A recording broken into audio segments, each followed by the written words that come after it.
তো কেউ যদি বলে তুমি আর ভালো হতে পারবে না, তাহলে একবার আল্লাহর রহমতের গল্প শুনো। এই গল্প শুধু রফিকের না, এই গল্প তোমারও হতে পারে। রফিক এক সময় ছিল স্বপ্নে ভরা এক তরুণ। মা বলতেন তুই একদিন বড় আলেম হবি, কিন্তু জীবনের এক মোড়ে সব বদলে গেল। মন্দ সঙ্গ, নেশা, টাকা কামানোর লোভ। রফিক আস্তে আস্তে আলোর পথ ছেড়ে অন্ধকারে ঢুকে পড়ে। প্রথমে সে শুধু নামাজ ছাড়ে, তারপর মিথ্যা বলা শুরু করে। একসময় মা বাবার চোখে চোখ রাখাও বন্ধ করে দেয়। রাতে বাড়ি ফিরত গন্ধে ভরা শরীরে। মা বসে থাকত দরজায়, শুধু এক ঝলক দেখার আশায়।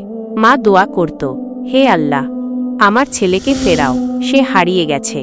একদিন রফিক হোঁচট খেয়ে পড়ে যায় মদের ঘরে। মুখ রক্তাক্ত, কাপড় ছিঁড়ে গেছে। তখন সে ভাবে, এটাই কি আমার জীবনের শেষ? সেই রাতে সে বাড়ি ফিরে দেখে মা সিজদায়, চোখ ভেজা, আর ঠোঁটে শুধু একটাই কথা, ইয়া আল্লাহ, আমার ছেলেকে হেদায়েত দাও।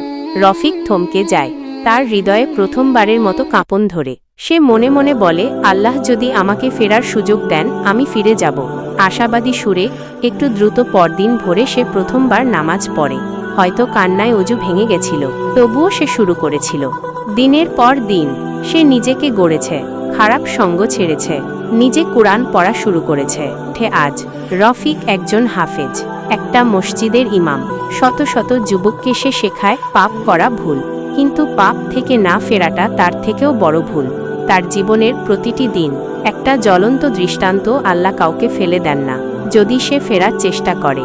শান্ত আশ্বাসের সুরে, বন্ধু, তোমার জীবনেও যদি ভুল থাকে, হারিয়ে যাওয়ার যন্ত্রণা থাকে, তাহলে শুনো, আল্লাহর দরজা তোমার জন্যও খোলা আছে।